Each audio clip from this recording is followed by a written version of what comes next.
So welcome. And do you want me to give you access, Becky, to be able to share my screen would be great. But what I'm going to do is I would love to know, I know two of you on the screen, one of whom can attest that that maybe I'm not phenomenal. So it's always interesting to run into folks that you've encountered in other places, huh, Neil? And I have Neil's sister in one of my seminary classes, which is exciting. But campus ministers are some of my favorite people in all of the church. I came through an incredibly strong campus ministry program at Marshall University. And it made a significant difference in who I understand myself to be as a pastor and an educator. And then my 9 years at Presbyterian College gave me a lot of up close and personal experience in what it means to journey with college students. So thank you for inviting me into this conversation.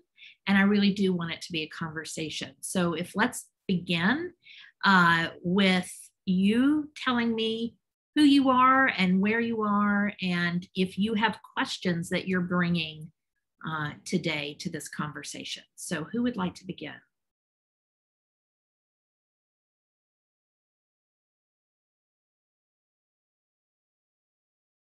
Thank you, Kathy.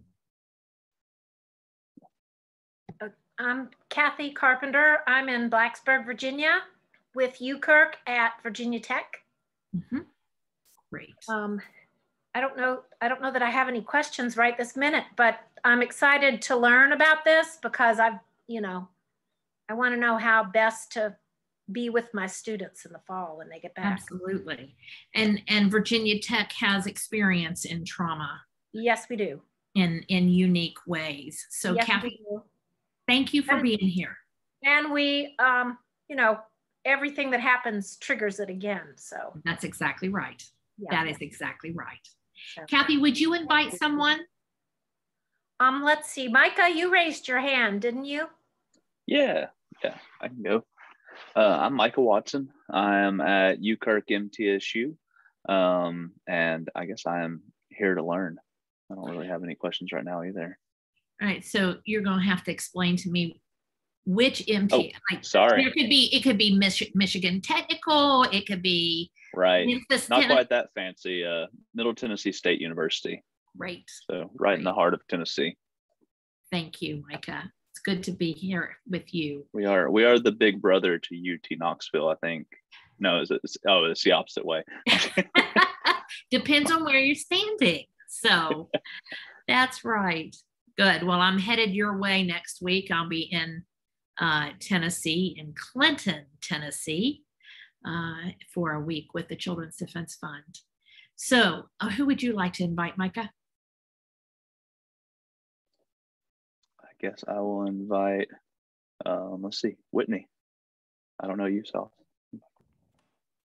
My name is Whitney Booth Lockard. I am the chaplain at Agnes Scott College in Decatur, Georgia. And I just saw this, I don't even know where, somewhere where I was scrolling earlier today and thought that sounds helpful. And, that will be a good thing to attend this afternoon. So here I am. Glad to be here. Thank you, Whitney. Thank you for coming. You have that great bookstore across the street from your campus. Yes, I think they are finally opening back up. It's been a long year for Karis, but yeah, they're great partners. Love that place. Thank you. So glad you're here. Who would you like to invite? I'll invite Rachel Penmore. Thanks, Whitney. I'm Rachel Penmore. I'm at University of Tennessee, the big sister to UKirk. And I know and understand trauma to be something that can be overt when it's expressed and covert. And so I know that will show up in many different ways with our students. And so I just, look forward to learning about how to help identify it and care for it when it comes. Great. Thank you. Thank you, Rachel. Glad you're here. Who would you like to invite? I'm going to invite my old friend, Neil Meyer. All right. Hey, Neil.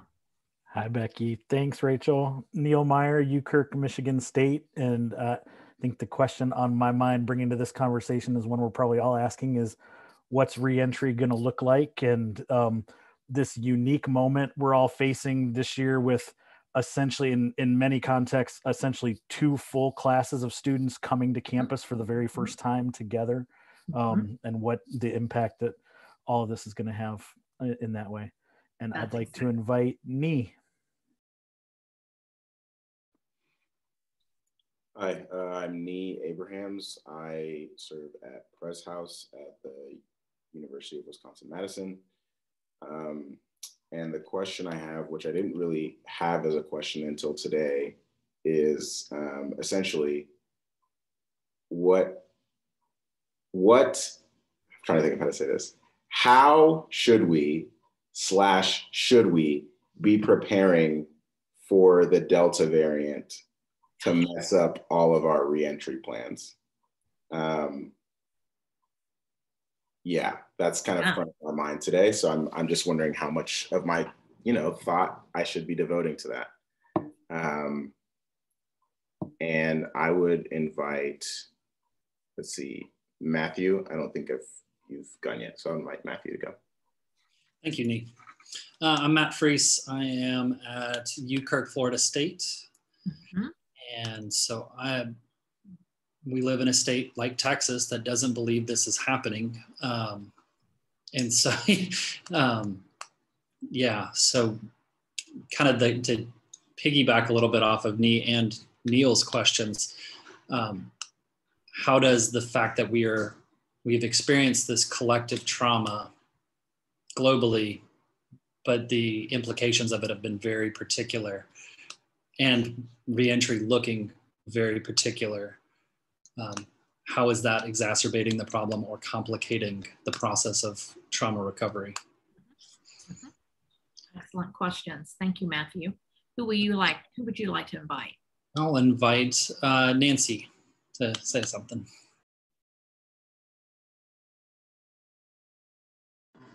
Hi, I'm Nancy Janish, and I am in ministry in Grand Rapids, Michigan on 3 different campuses. And I guess I have similar questions. I think I'm excited to think about being back on campus this fall, but I'm not entirely sure that we'll be there. And they're wondering, how do we go through another year like last year, if that's the case? Because that was bad enough, not doing it twice. So yeah, I don't know, has everybody gone? Or Jenny is the only one. Oh, well, I'll call on Jenny. Jenny Norris Lane, the executive director of UKirk. And my question is, should we talk about the trauma with our students, or should we just go on? And I say that as somebody who is the mother of a senior in high school, and also hearing from a lot of campus ministers that students are just like, I'm done. Like I don't want to talk, I don't want to reflect on it. I don't want to talk about it. I just want to move on. And yet that's not the best way often to really reflect and move on from trauma. Right. So you all, thank you for raising those questions and introducing yourself and coming into this space. I am thankful for each of you, and whether students can articulate that yet or not, they are. I suspect there will be a lot of leaning by administrations on you, either overt or covert, this fall. I think you're exactly right. You're in essence going to have 2 classes of freshmen this coming fall. You're going to have the true first-year freshmen who are entering, who graduated in spring of 2021 and are entering, but you're also going to have those who started their school year off online. How many of you came back in your schools, came back in person at some point during the year last year, the school year? Okay. Some of you did and some of you didn't.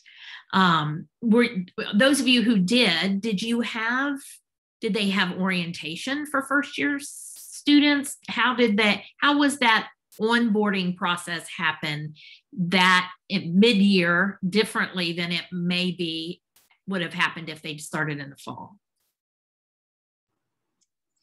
So Florida State had students living on campus. I think the dorm capacity online orientation, and then they had really that was it, I think. And then spring semester was a move towards COVID. What COVID? And that's where we were at. Yes.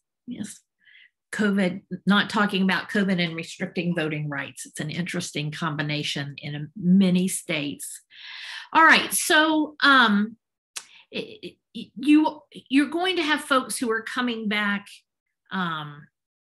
Some of them will be rip, snort, and ready to go, and thinking that they have not been adversely affected by this pandemic, except for being prevented from doing what they think they should have done. So you're going to have some who are going to come on campus who are going to bring with them, I don't know why in the world we didn't come back, fully in the fall, or I got cheated out of my full experience. And so sometimes those students are going to try to bust even more into, so they're going to try to make up for what they've lost.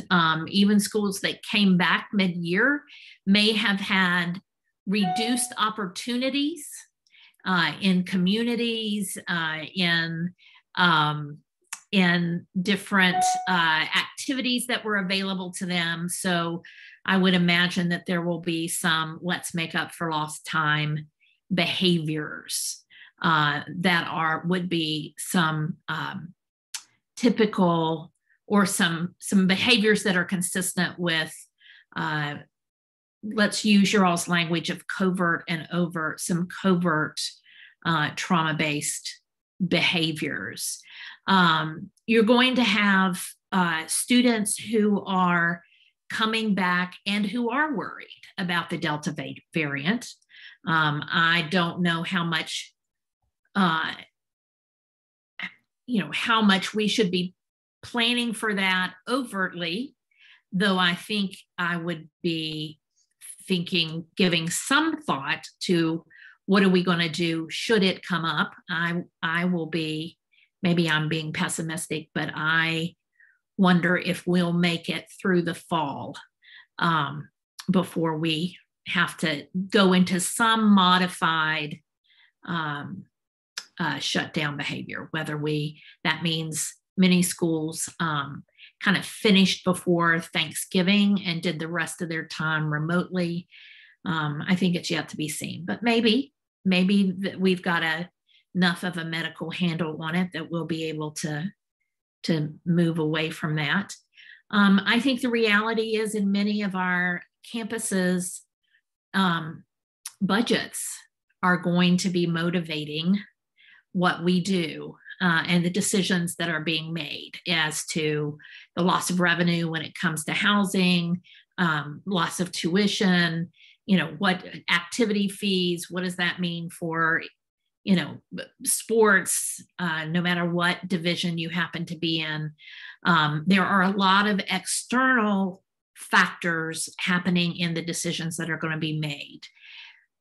And you all are the ones who are on the front line having to figure out how to deal with students and who are outside of their classes. So in some ways, at least when I was teaching at the college level, there was expressed student behavior in the classroom, and then there was expressed behavior and opinions outside of the classroom.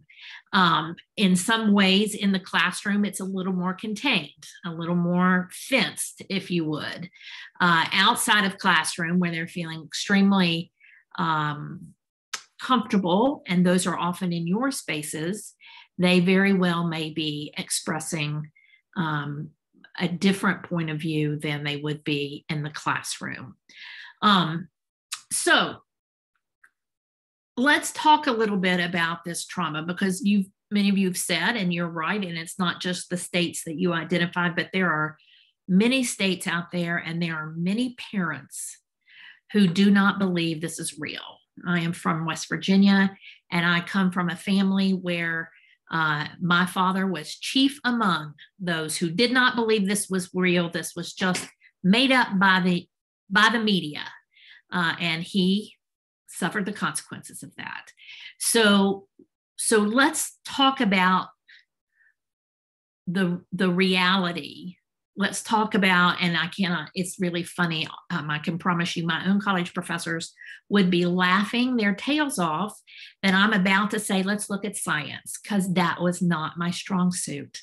But we're going to look at science because that really does help us understand the authenticity that comes from this, what we would call trauma-informed ministry. So I think the most important thing to think about when we're talking about trauma-informed ministry is trauma is not an event. We often think of trauma as, oh, that's what happens to you if you're in a car wreck, or if you were abused, or if you went to war.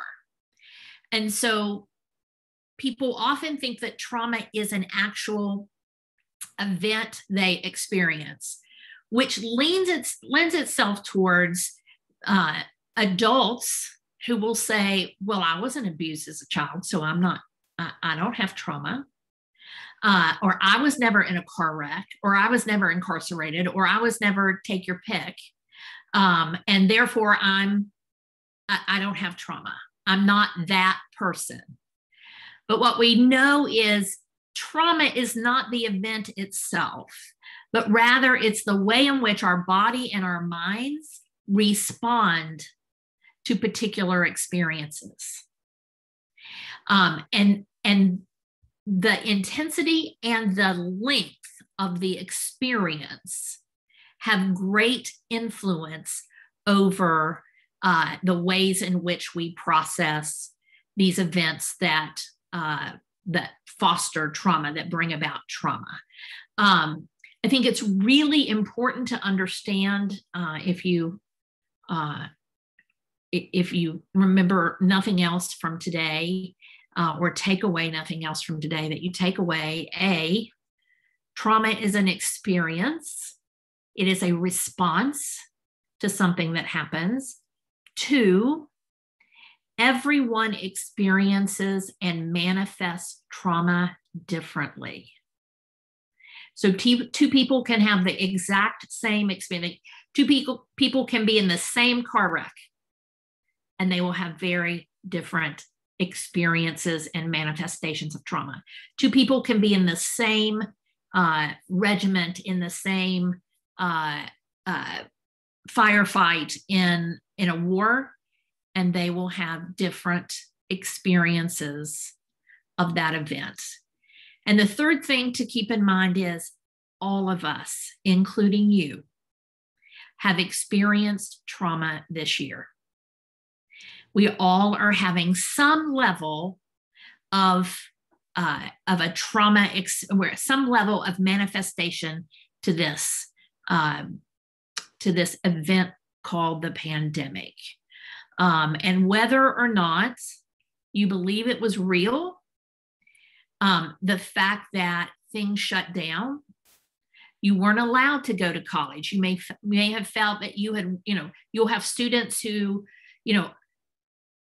I did all the work I was supposed to do. I got good grades. I applied. I got into the school that I wanted to get into. And who are you all to tell me that I can't come to college? So you'll have some folks who are manifesting it in a sense of entitlement, that I should have been allowed to come. I've been cheated out of this. So whether or not someone believed it was an actual thing, the fact that the country responded in a particular way and decisions that were made to limit access to things, to take away some choices, or to advise against some choices, will cause some trauma. So let's talk about some of the effects of trauma. We're going to get into some brain research here. And the first thing is that trauma, so this experience, trauma is an experience in response to an event. It changes the structure of the brain. It can even change the way in which DNA is read. And so, and long-term sustained, we often see this, a lot of trauma research is done in two primary places. One is with children who have experienced adverse events in childhood, whether it is sustained poverty, whether it was abuse, any number, a parent who was incarcerated, those who experienced Katrina or, some natural disaster. So childhood trauma is one major source of research, empirical research on this. The other is service people who are coming back from war. And so we know we have a lot of research based on those who served in the military and had sustained experiences, responses to trauma, to events that trauma was. And so that's where you get a lot of the research on PTSD. Now, it's depending on what kind of, if you only watch sitcoms, you may not have picked up much on TV, but there are a lot of TV shows where it'll pop up in episodes. So sometimes we think of PTSD as this flashbacks and all of that, and it absolutely can be, but it also can be in a much more subtle and non-military experience. We know that trauma in the brain produces hormones, and it tends to produce the stress hormones, which are cortisol and adrenaline, and that has massive effect on how the brain functions. We know that these things, the brain function and the hormone and the cortisol and the adrenaline, begin to affect the way in which we are able to regulate emotions and stay on task, which are going to have significant impact on college students because they're going to get into, even in the best of worlds, coming to college, leaving home for the first time for many of them, if they've went to high schools with small classes and they come to some place like UT or to Michigan State, then that can be overwhelmed. They may have lived by themselves, they may be the only child, and all of a sudden they're living in a dorm. So that normal experience of what is it like to be in college is going to be significantly increased in anxiety because of the cortisol and the adrenaline and what has happened in trauma. And so you're going to be seeing, and where do they tend to come to? Do they tend to go to their professors? Some will, but many will come to their campus ministers. And you'll see a lot of kind of emotions all over the place and inability to kind of track assignments. And you'll have some professors who think that's simply that student not being ready, not being prepared, slacking off. And so part of what you may find yourself doing is helping professors get out of their ivory tower and understand that some of what's happening in class, an inability to concentrate, to stay on task, may be a trauma response as much as it is poor study skills or ill prepared to come to college in general. And then we also find that this that trauma will affect the way in which they have relationships with their peers and with authority. Okay, let me see. I see a chat here. Let's see. Yes, absolutely, Matthew. So thank you. I'm going to try to keep that chat box open so I'm trying to see you all in the PowerPoint and the chat. Yes, let's keep in mind that, and this is really, I do find it quite amusing that I really love brain research because I did not really love science at all, second only to math. But what we know about the brain now is that it continues to develop. We set, someone's an adult at 18. Well, that might be an external arbitrary date, but if you're looking at the brain, that is not true. The brain continues to develop. It will not develop fully in girls and in women until about 25, 26. And in the male brain, it's going to be somewhere between 25 and 30. And so, yes, we used to think, all of the brain development happened early in those first 3 to 5 years of life. And it is incredibly rapid. But then what we also know is there's another spurt of development that happens in adolescence. And so it's like a second early 3 years that's happening. That's why our teenagers sleep. And, the parent who comes in and goes, "What's wrong with you? Why can't you get up? Are you just going to sleep your life away? You need to," that is literally the brain trying to get, because sleep is a brain food. It helps the brain development. So yes, trauma absolutely compounds brain development, particularly in children, adolescents, and these emerging adults. We would laugh, and they would come in, and they come in and like, "I'm an adult now," and you think, well, you're a young adult. Yes, I'm a young adult. Yes, well, you're more young than adults, but they now have the opportunity to make adult decisions without a fully developed prefrontal cortex. So it's just a recipe for, then we wonder why they make such bad decisions on occasion. They're wired to. We've put them in situations where they will do that. So let's do a quick refresher on the brain. So you've got your prefrontal cortex and that frontal lobe. That's the higher executive functioning. That's where you are able to say, "Yes, I have had enough to drink. I'm going to stop now. 2 is plenty." That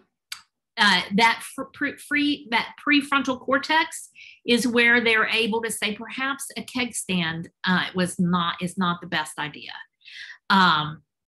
So it's speech, it's focusing, it's all those executive functioning pieces. The hippocampus is where memory. Now, this is going to be an important aspect when it comes to trauma. The hippocampus, or the limbic system, is where memory is stored. It's the emotions and those and then the brainstem is what is often called kind of it's the amygdala, is the fight or flight. Now, what we know is in the amygdala that's where perception, emotional control, fight or flight. And when someone is experiencing trauma, that becomes more active. Okay. So what happens is when you need that more executive, higher level functioning happening in the experience of trauma, it's getting pushed back. You're trying to make those decisions from the amygdala, which is from the reptilian brain part, the fight or flight. And what's happening is the memories are being stamped on top of the amygdala is basically shattering these memories so that the memories of an experience are like broken apart, and they're not in a logical rational. Your brain is not able to put them in a logical rational, which is why there'll be you'll see some in post-traumatic stress these triggers and these flashbacks, and you're trying to make sense of it, but because you're dealing with an extremely active amygdala at that time, you can't make sense of it. Then the hippocampus is where memory and learning happen, and it decreases in function. And then there's the prefrontal cortex where we do reason. It too is decreased. So what begins to happen is our memories become skewed and fractured, and they get put back together in ways that are not reasonable or rational. And this is all happening in the brain when the prefrontal cortex, where you might say, now, look, that's just not the way it happened. Don't you? That is decreased. It begins to shut down. So asking someone to grow up, or that's, you're wrong in how you're remembering things. This is not necessarily a choice. All of this is happening in the brain that you have very little control over it. So this reptilian brain takes over, pumps those hormones, the adrenaline and the cortisol happens, it starts punching, and then it hijacks, takes over identity. I find that so interesting that all of that, the effect of all of this is in some ways an altered reality of who they are and where their place is in the world, and an altered reality of what life is like. And all of that is happening. For some, it is intense. For others, it's going to be subtle. So that comment of overt and covert, that's exactly right. Okay, so this is basically, we talked about this. So some of the things you want to watch for. How am I going to know if this is, if somebody is manifesting, having kind of a trauma experience, a trauma thing? Unexpected rage. So, in fact, I don't know if you follow sports at all, but the traumatic brain injuries that are a lot of our football players experience, and later in life, when they begin to do CTE and they see that they become more violent, the rage, somebody who was always, calm and quiet and caring and compassionate can come as a response to a brain injury, this unexpected rage, and sometimes violence. So, you may have students who are just mad, and you start trying to figure out how to, you ask them, what are you mad at? Or who are you mad at? Or, what's making you mad? And you might get a response of, well, I just don't know. I'm just mad. It's likely that is a response. That's a trigger. That's a warning sign. Tears, just feeling like you want to cry. Yes, that's part of depression, but it's going to be compounded by trauma. Shortness of breath, because again, it's affecting, the brain and our whole physical body experience of trauma. That increased heart rate that happens in adrenaline. Think about when you're competing and you've got that adrenaline, or when somebody has rear-ended you and you're not hurt, but yet you're still kind of shaky and your heart's racing. That's that same kind of some of the warning signs of trauma. Memory loss. Oh my goodness. Keeping I don't know about you all, but I think we're still, we're in day 432 of March 2020. Time is kind of, you are losing time. And there's one thing where I know it's July of 2021, but, being able to remember things, concentration challenges, not sleeping, and Lord have mercy when folks aren't sleeping, that compounds and affects so many other pieces.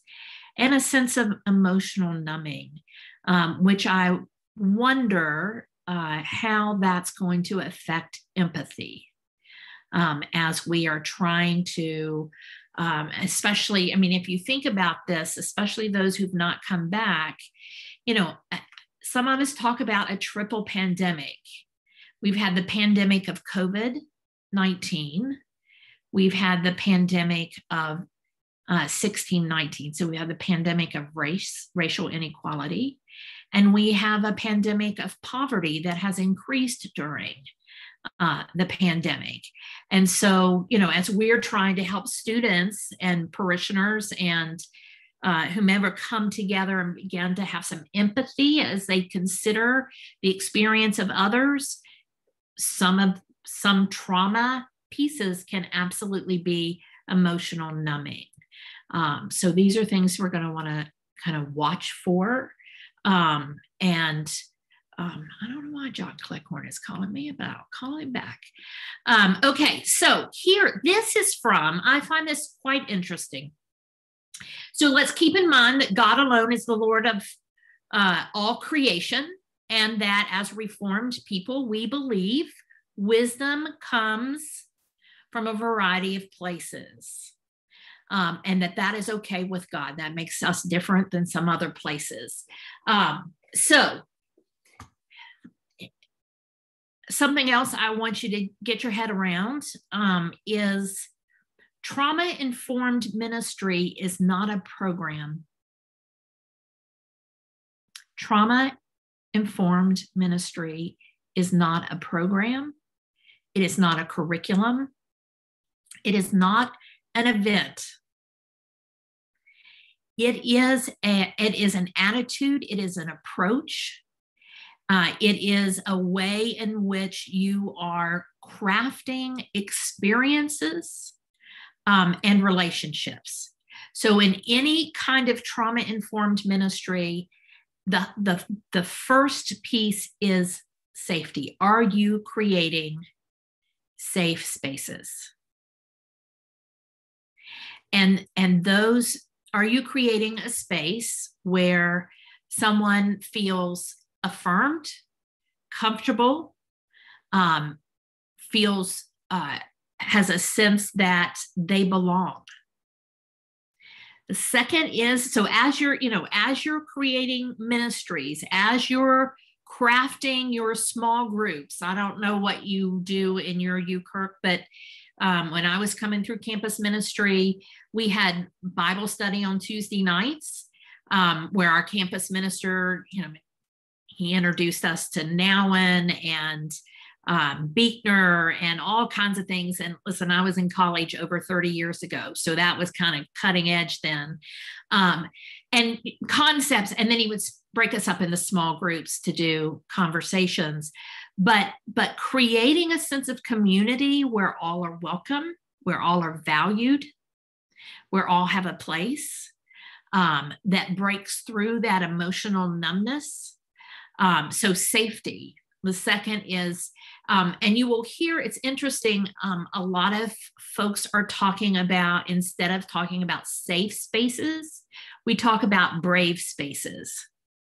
So what are places and strengths and how can we craft experiences and opportunities and occasions where people can be brave enough to share their authentic selves. The second is trustworthiness and transparency. So how are you, I mean, if you say you're going to create a coffee shop, or you're going to be in your office from 2 to 5 on Tuesdays and Thursdays, or that, you know, what you share, what they share with you, you will keep confidence. You've got to build a sense of trustworthiness in all that you're doing. And my hunch is you're already doing that. Peer support. Someone said, and you're exactly right, they are done processing about the pandemic. They are done talking about this. Let's just move on. And they may absolutely want to move on, but they are still going to need support. And it's very likely that they're not going to recognize, at least in the beginning, the places where they still need to process, the places where they still need to deal with it.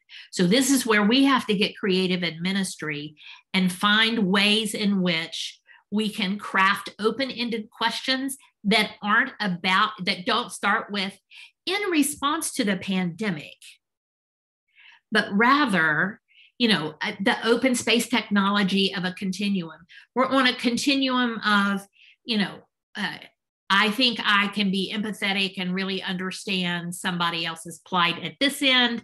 And I don't know why I have to bother with anybody. And you begin to put them, you know, they can put themselves on that continuum and they begin to, you know, talk about it, and they don't realize they're processing the trauma they've experienced from the pandemic, but that's what they're doing because you know this body of material and you're able to do that. Collaboration, mutuality, the more you can give them power. And even while giving them power, you're giving them support. And then, well, we've just talked about empowerment and choice.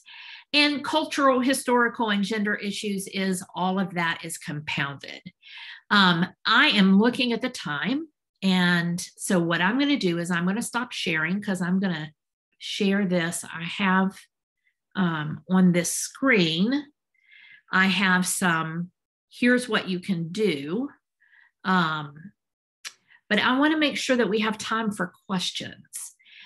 So I've crafted the PowerPoint in a way that you can read it and it'll give you some key things.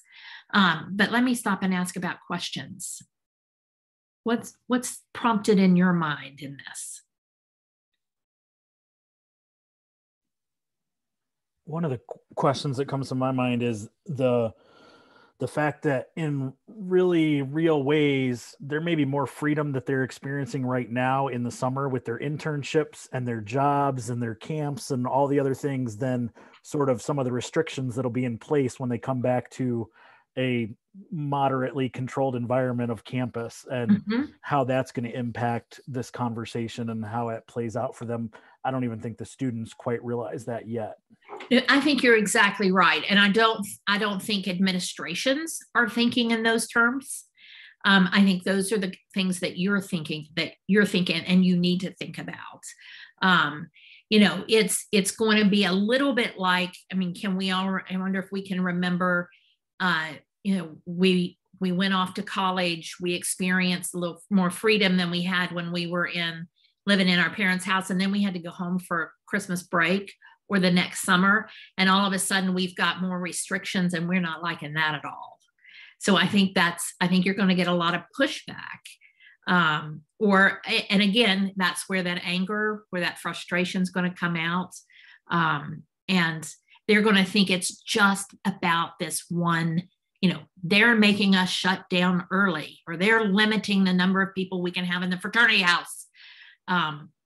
And it's not just about that, but that's where it's getting focused. Good question, Neil. Other questions or thoughts?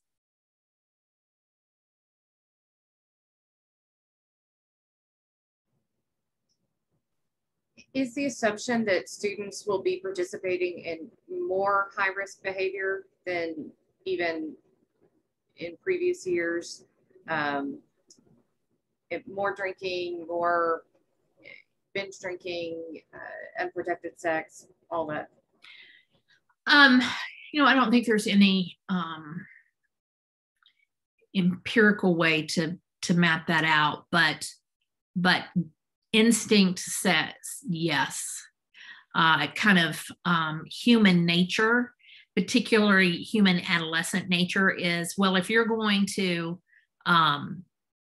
if you're going to limit me, if you're going to, we're going to shut down again, then I'm just going to like experience more and more and more and more so I can save it up. It's kind of like somebody who's on a diet, who's like, they know they're going to start on Monday, so they eat everything in the house over the weekend, because, you know, I'm going to be restricted, so therefore I'm going to.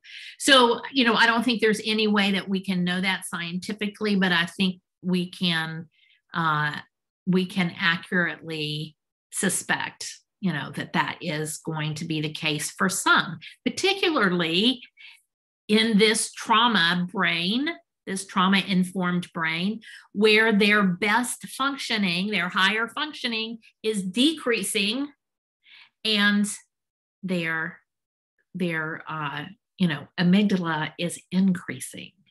So even the brain science would suggest that they're likely to make more poor decisions than they have in previous years. Because in those who are returning, who maybe had their freshman year and then their sophomore year was done online, let's remember that memory is one of the most important things that is affected in this trauma experience. And, you know, all we have to do is look at the Psalms to see what the lack of memory can do and what remembering can do. So if you read Psalm 22, 23, and 24 together, so read them successively. So start with 24, Psalm 24, my God, why have you forsaken? Where are you? You know, what's wrong? I thought you were, listen, I am surrounded in that. The evildoers are encamped against me. And I mean, this psalmist is like ticked. It's like, what are you doing? Who, you know, and if you watch that psalm, starts out great anxiety, anger, and then they begin to rehearse the story of the way in which God was present for those in the past, for their ancestors, and the mighty works of God and the incredible things that God has done. And in that psalm, you watch how memory then begins to calm the psalmist down, so that by the time the psalmist gets to 23, the Lord is my shepherd. Because I've remembered what God has done in the past, I can know that God, I can trust. God is trustworthy, that God will be here for me in a similar way. Yea, though I walk through the valley of the shadow of death, I will fear no evil. And then by the time you get to 24 or 20, we start in 22, 23. I started in 24. I meant to start in 22, 23. And then 24, we've got this great praise of a God who is present even in the midst of trauma. So if you kind of read those Psalms, those three Psalms there in order, and think about the power of memory to remind you of identity. And goodness gracious, we in the church who serve the Lord Jesus Christ have incredible memories that we can rehearse with our students to remind them that they are not alone in the midst of this trauma. What else? What other questions? Is it nigh or knee? Knee. Knee. Yeah. So I'm trying to think about, because one of the things you mentioned about trauma is like it affects students' like social capacity and like ability to engage in relationships. Yes. And I'm just thinking about that as we start gearing up for like our fall kickoff events, and like essentially this like 2-week stretch where particularly the students who are involved, like we're asking them, hey, please be extremely welcoming and friendly and talk to a lot of people you don't know. And so I'm just trying to kind of figure out what are appropriate ways to like push them into like toward doing some of that relational meeting and greeting stuff that they don't really want to do. And also like holding them tenderly and being aware that like they do have some trauma associated with this from the year, and for some students for stuff beyond that. Right. That's a very insightful question and thought. I mean, you know, think about some of our students are going to come not remembering how to be in relationship. I mean, you know, a silly analogy is I look in my closet where my shoes are, and I look at those high heel shoes and I'm thinking, I don't know that I can wear those now. I've gone 18 months where I've been basically barefooted in flip-flops or in, you know, socks and tennis shoes. Can I go back to the suit and the heels, and do I want to? And so you're going to have students who come who are not going to remember exactly, you know, how to do that. And some who are going to like be asking the question, do I even want to do that? Do I want to be perky? Do I want to be the extrovert? I've had 18 months of being an introvert, and I've discovered that I kind of like it. You know, so I think that one of the things that you see on the PowerPoint is that planning is important, but also the ability to adapt quickly. So what you may need to do is ask some of your key leaders to come back, you know, early, or to gather them before this series of welcoming week or orientation week, and do some kind of, hey, you know, we haven't been together. Let's get together. Let's get to know each other again. Let's do some practice. Let's talk about, you know, what do we want to be like and what does that look like? And so without saying, you know, well, now the pandemic has really made, you know, you have trauma. How can you create some small groups before they're faced with the massive return? So it could, I would think, one of the approaches may be in some leadership training, some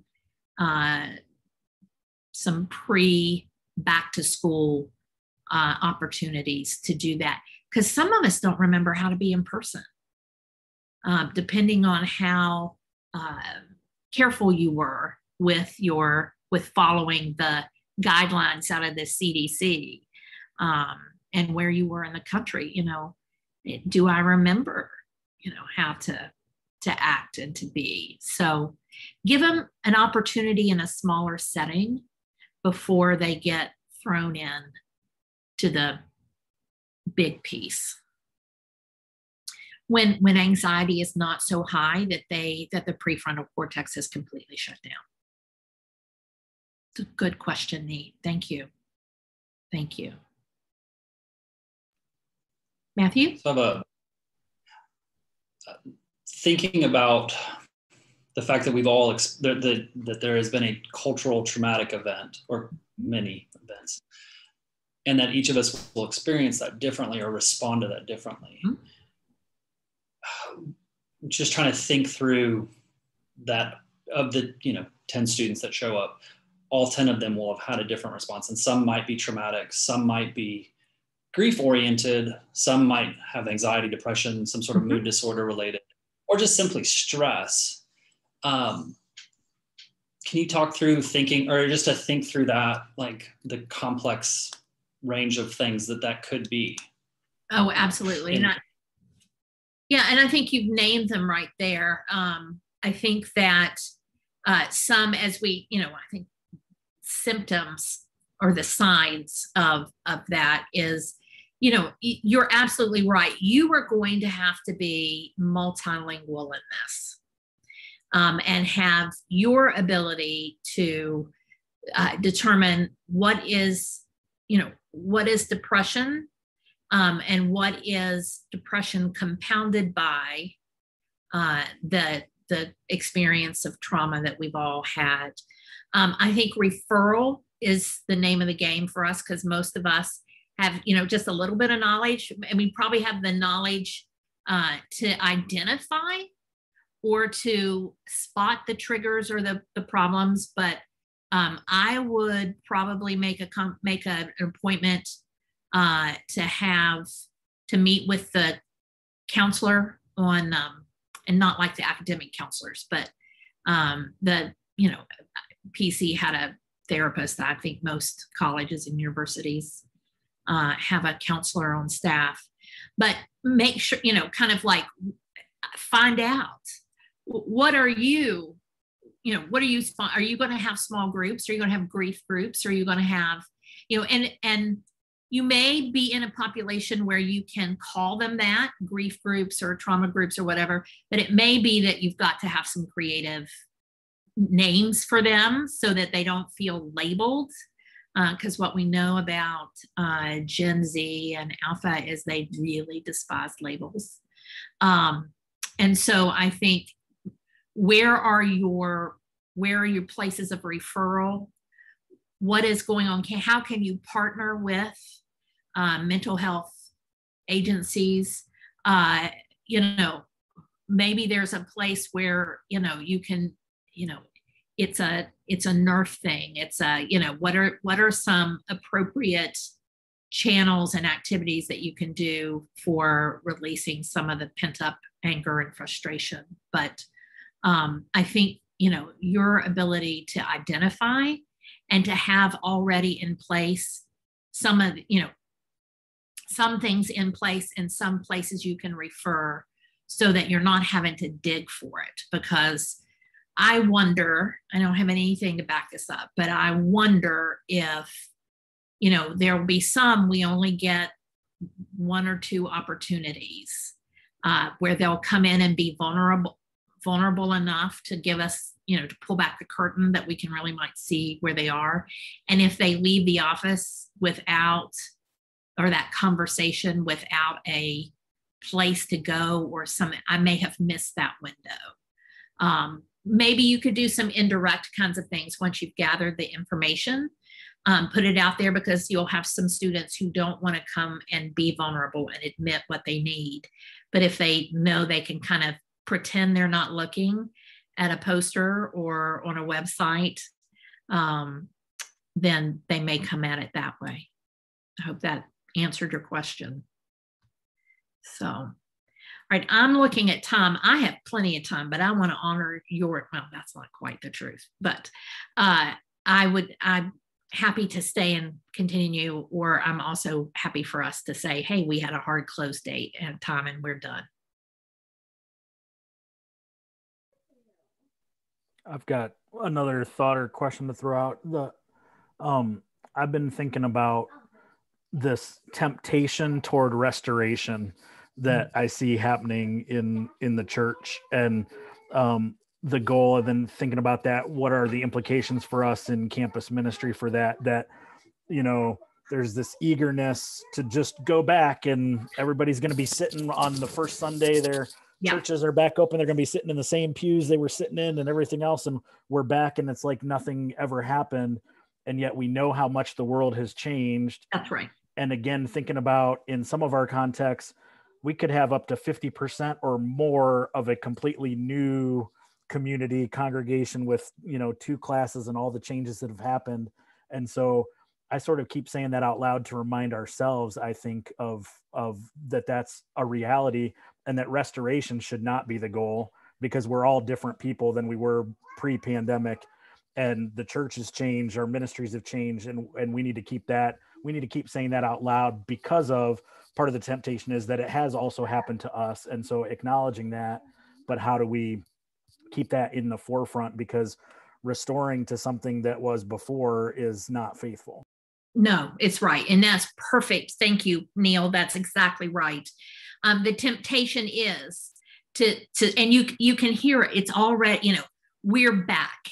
Let's go back. Let's go recapture. And the reality is we cannot recapture because we are not the same. I am one who beats the drum of and. We need to become and people.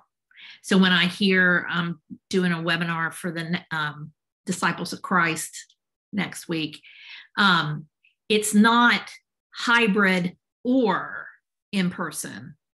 It's not, streaming or live. It's and. And I think that is, that's the reality on college campuses too. I mean, even Union at its 200 plus year experience is now having to realize that, oh, we can do theological education with integrity in a hybrid distance mode. Okay, so, and what does that mean? So yes, I think this is going to be, I think for folks who thrive in creative, innovative kinds of locations, this is your time. As long as you remember that part of the creative and innovative process is failure. You look at any biography of any inventor, and they'll talk about their floor of their lab being littered with things that didn't work. Just because a ministry approach, just because an idea doesn't work, doesn't mean that you are a failure or that you have failed. But rather, it's just tinkering. We are in an ultimate tinkering time. And this fall, as you go back to campus and you meet with your students, even the ones you know, are new. And your approaches to ministry will draw on the memory of what you've done and the ways in which God has been present in the midst of what you're doing. But your call is then to think about how does that then embody in new ways for these new people. It's that, how do we sing a new song in a strange land? So, you know where I am, you know how to get a hold of me. I'm going to send Jenny a link to a Wakelet. One, if you don't know Wakelet, you should know Wakelet. It is one of the best educational technology platforms out there, and it's completely free. So I will send you a Wakelet link, and it will have the PowerPoint and the Compass piece and my contact information. And I'm happy to continue the conversation in any way that you would like. There's more information on the PowerPoint that we didn't get to, but you are intelligent people who can read. So thanks for having me. Thank you so much. I love that idea of the journey from Psalm 22 to Psalm 24. And I was sort of thinking about, kind of what does this spiritually, what do our students need? And then how do we help them engage in creative ways? And so you may be asked for some curriculum ideas, but just how to help students who may not have a long memory or any memory of God's presence with them. That's right. To help them come to know that, and then to view this last season of life through that lens. Right. We may not be, most of us are not psychologists or neuroscientists. We are theologians, and we help our students make meaning. And so our job, I think, as pastors and campus ministers and teachers, at least the way in which I teach, is to help our students make meaning of this past 18 months. And in making meaning out of it, I think we will help them move through the trauma.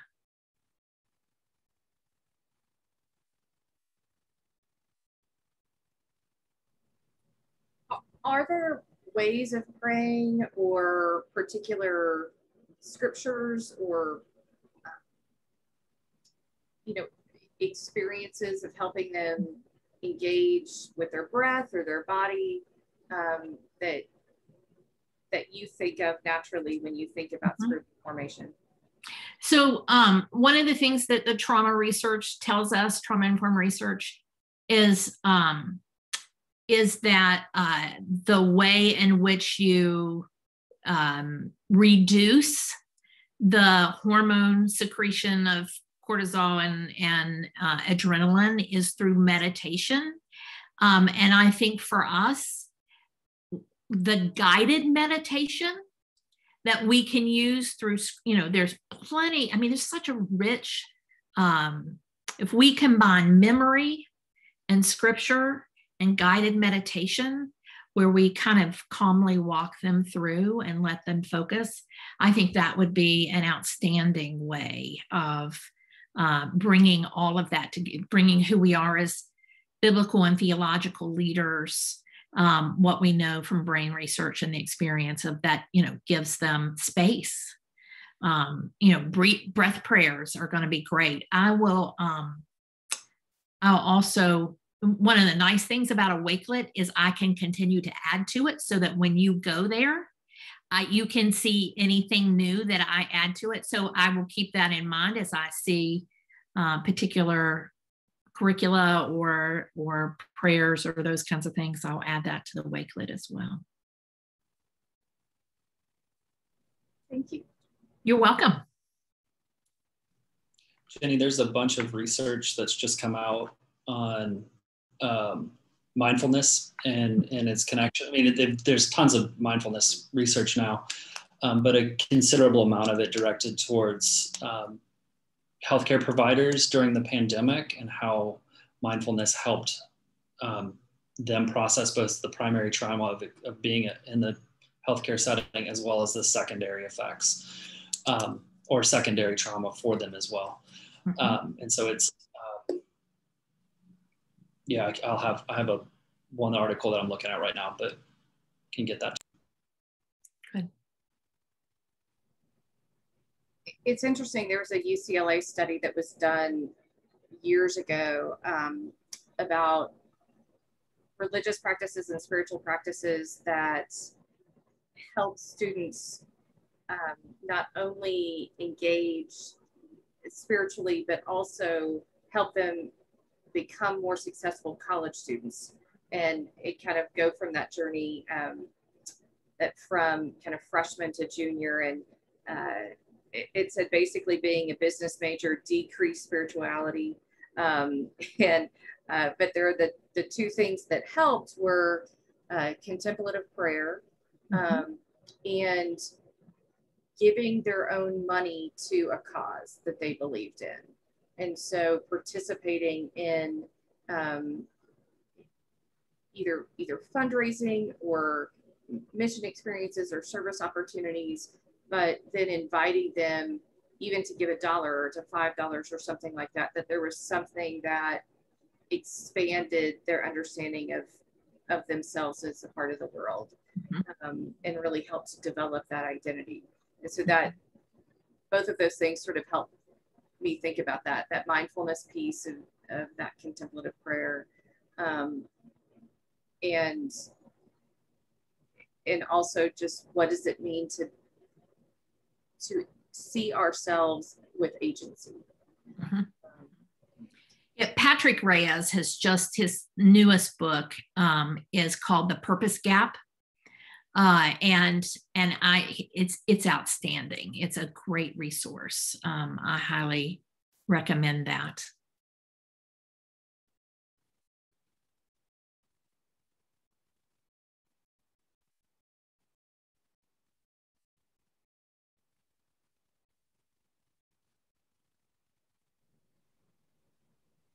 I am going to end the recording, but please feel free to stay on. And if there are any other questions that have sort of pops into your mind, And I just want to thank you so much for being with us. I think that we could probably continue to have this conversation every week for the next, 2 years and still just scratch the surface. But thank you so much for being with us.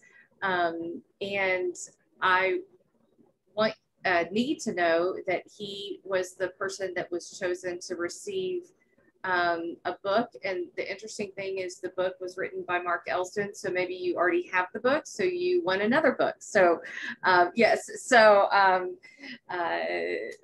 you can pick another book that you would like as the recipient of this. And so thank you. I'm gonna now